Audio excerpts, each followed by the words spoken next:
Hello guys, today we'll talk about how to fix or how to solve hidden friends on Facebook. To know how to fix or how to solve hidden friends on Facebook, you should just go to settings as you see and you can click.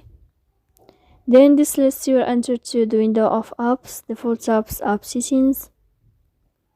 As you see here in this page, we click on Facebook and you can click.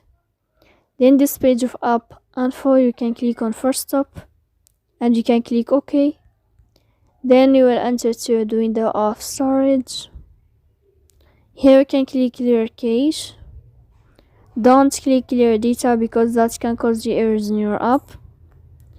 In the end, you can go to Play Store, you can search about Facebook, you can uninstall your app and you can wait a moment to uninstall it again. So please don't forget to support us, bell like and subscribe. See you next time in another video.